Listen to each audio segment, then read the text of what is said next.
भाजपा सांसद रमेश बिधूड़ी ने बसपा के सांसद दानिश अली जी को जो शब्द संसद की कार्यवाही के दौरान कहे वो सुनकर आप चौंक जाएंगे। उग्रवादी और आतंकवादी तो उसमें शायद सबसे शालीन शब्द था। उनको मुल्ला, भड़वा, कटुआ ऐसे शब्दों से संबोधित किया गया और ये बिल्कुल साफ था कि ये शब्द सिर्फ दानिश अली को नहीं, उस पूरे समुदाय के आधार पर कहे जा रहे थे जहां से वो आते हैं। दो आपत्तिजनक बातें थी।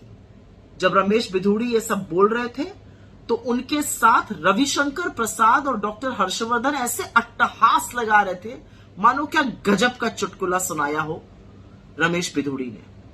और दूसरी बड़ी आपत्ति यह है कि एक सांसद को दूसरे सांसद ने वो शब्द कहे जो सड़क पर लड़ते हुए लफंगे भी एक दूसरे को ना कहे, और सभापति महोदय ने, लोकसभा के स्पीकर ने सिर्फ चेतावनी देकर छोड़ दिया।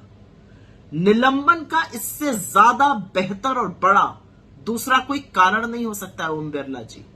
ये तो अग्नि परीक्षा आपकी भी है कि आप कितने वफादार हैं उस कुर्सी के लिए जिस पर आप बैठकर सदन का संचालन करते हैं। आप सदन के सभापति हैं, नजीर बनाइए और ऐसे व्यक्ति को हेट स्पीच बोलने के लिए निकाल बाहर करिए सदन से। बहुत आक्रोश मचा, लोग बहुत परेशान हुए इस बात को सुनकर और होना लाजमी भी था। कभी नहीं सोचा था कि जो आरएसएस की पुड़िया व्हाट्सएप पर और उनके दफ्तरों में, उनकी शाखाओं में, भाजपा के ऑफिसेज में, भाजपा के नेताओं के घरों पर, उनके दफ्तरों पर होती है, कुछ कुछ टीवी चैनलों पर भी पहुंच गई है, वो भारत के सदन तक पहुंच जाएगी। लेकिन हां, ये नफरत वहां तक पहुंच चुकी है। आरएसएस की फैलाई हुई आग आज भारत के सदन में दहक रही है।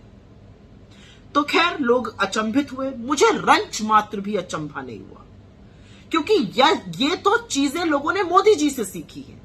जिस देश का प्रधानमंत्री कपड़ों से लोगों को पहचान ले, जिस देश का प्रधानमंत्री ये बोले शमशान कब्रिस्तान, जिस देश का प्रधानमंत्री चुनी हुई सांसद को, एक पार्टी की अध्यक्षा को कांग्रेस की विधवा बताए, एक मां को जर्सी गाय बता दे, उसी से तो ये शब्द सीखे जाएंगे। और मोदी जी ने अच्छी ट्रेनिंग करी है। इसलिए जिनको लगता है कि बिधूड़ी के खिलाफ कार्रवाई होगी, लिख कर ले लीजिए, बिधूड़ी का प्रमोशन होगा, पदोन्नति होगी। याद है ना अनुराग गोली मारो ठाकुर ने कैसे नारे लगवाए थे और उसके बाद उनको कैबिनेट मंत्री बना दिया गया था।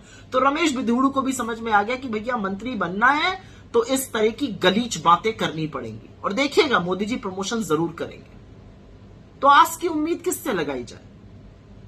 इतना सब कुछ हो गया, प्रबुद्ध एडिटर एंकर इस देश के, जिनको चरण चुंबक कह दो तो मानो आग लग जाती है उनको, बिल्कुल शांत, एक शब्द नहीं, न शो होगा, न डिस्कशन होगा, न एक ट्वीट आएगा। तो आप लोग जो अपने आप को लोकतंत्र का प्रहरी कहकर बड़े बड़े सवाल पूछने का दावा कर रहे थे, बैन करने पर बड़ा आफत आप लोगों ने मचाई, अरे एक ट्वीट तो करिए। भारत के सदन में एक आदमी ने गंदी गालियों का उपयोग किया है। आप 181 महिलाओं को बिठाना चाहते हैं ना उस सदन में 2039 तक। क्या सुनेंगी वो महिलाएं आकर कि ऐसी गंदी गंदी गालियां बोली जाती हैं सदन में? खैर, दानिश अली का परेशान होना लाजमी था। उन्होंने कहा वो रात भर सो नहीं पाए, उनकी दिमाग की नस मानो फट जाएगी। इस नफरत की आग में हमने अपने एक साथी को खोया है।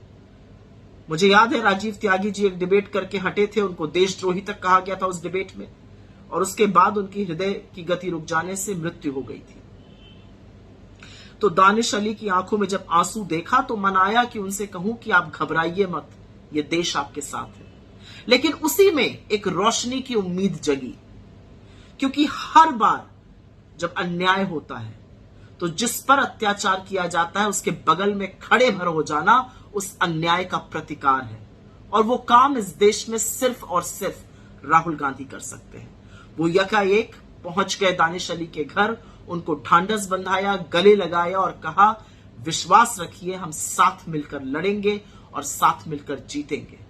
नफरत के बाजार में जिस मोहब्बत की दुकान को खोलने की वो बात करते हैं, ये उसका एक उदाहरण है, ये उसका एक प्रमाण है।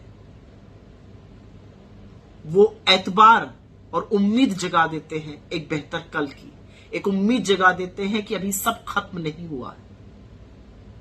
लेकिन अंत में जाते जाते एक ही बात बोलूंगी कि क्या भारत का सदन अब नफरत, घृणा और गलीचपन का अड्डा बन जाएगा? ये आपने नया सदन बनाया है। आपके सदन की सारी चकाचौंध एक तरफ मोदी जी, और जो शब्द आपके सांसद ने कहे हैं वो दूसरी तरफ। ये देश मान्यताओं का देश है, मर्यादा का देश है, गरिमा का देश है, न्याय का देश है, गांधी का देश है। सदन में एक सांसद दूसरे सांसद को उसके धर्म के आधार पर ये गाली दे, ये कतई स्वीकार नहीं। अभी भी चुप ही रहिएगा या हृदय से माफ नहीं कर पाइएगा? टेस्ट तो आपका भी है।